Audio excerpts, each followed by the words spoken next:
Of the emerging private space industry, with its eye-popping aircraft designs and new approaches to launch, is rejuvenating excitement around space travel. Once monopolized by a budget-busting federal bureaucracy, the new leaders in space are wealthy philanthropists with boyhood dreams of spaceflight, as well as entrepreneurs who believe they can make money selling tickets to the edge of space. Admittedly, when Reason first declared the dawn of private ventures in space, we were off by a number of years. But in the last decade, tech billionaires such as Elon Musk, Richard Branson, and Jeff Bezos have been working through costly failures and lengthy experiments to arrive at workable approaches to a commercial service. In 2019, investors poured a record $5.8 billion into hundreds of space ventures. Unless you take big risks, you'll not invent anything new. You'll not have breakthroughs. A pioneer in private space travel, Burt Rutan is a renegade aerospace engineer whose unconventional risk-taking designs redefined what a spacecraft could look like.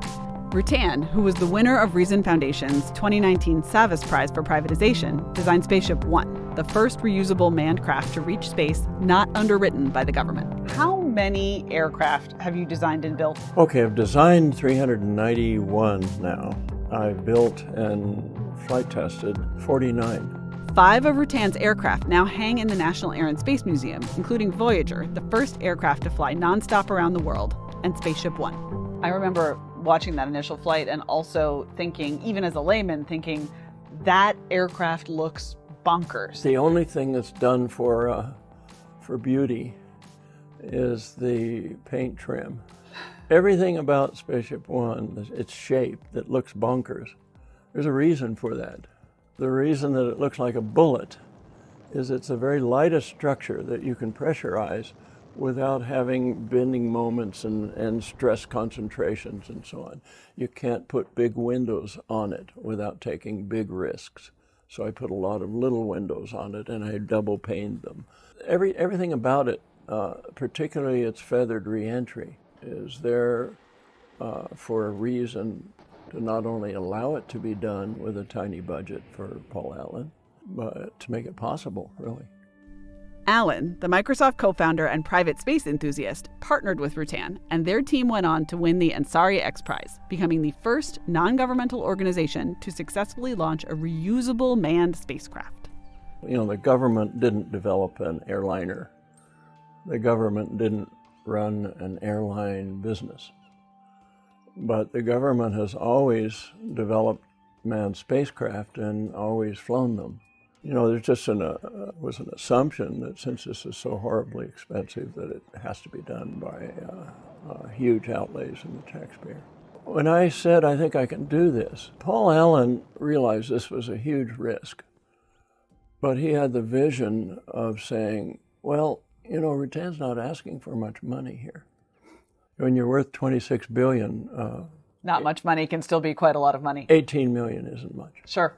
You've talked about, though, that we should probably have, I hope this is a fair characterization, a higher tolerance for risk than we do now in space travel. Well, if you don't take risks, you're not going to have breakthroughs. Bezos and Musk, even though the industry, the world, all the primes, all the governments had concluded that it's impossible to reuse rocket boosters, okay, they took enormous risks and tried anyway. Mm-hmm. And, you know, they all crashed at first and kept crashing, but wow, they figured it out. And now, by reusing rocket boosters, it changes the entire outlook on what's going to happen for the public as far as flying in space. Reusable rockets and similar advancements are largely being bankrolled by a cadre of billionaire philanthropists. Do you think it's fair to say that the fact that we have billionaires is why we have a private space industry? It's why we have a lot of things. There's nothing wrong with folk making huge amounts of money. For example, would we have an oil industry if it wasn't for someone that got very rich? Would we have had that? We'd be a third world country in terms of energy if it were up to the government and the taxpayer voting to fund it with their taxes. So I don't feel embarrassed that the first decade or two of space tourism is just something for billionaires to have as a toy or as a fun. That's all right. We'll figure out what they're for later on. Our freedoms in this country are enormous compared to any other country. What country could you, with your own money, fly your Tesla Roadster beyond Mars? You know, that's weird. Who would have thought that we'd ever see that? NASA wouldn't fund that. That couldn't be done in Russia. That was done because of the freedoms in America. It's all right for a guy to make horrendous profits. You know why? Look what they do with them. They not just create jobs, but they create the future. Elon Musk has said that what he's doing on rocketry is 100 times more important than curing cancer. Is he right? Well, if you cure cancer, you save, 14% of us. If you can colonize another planet and humans can learn to survive there, you could save all of us.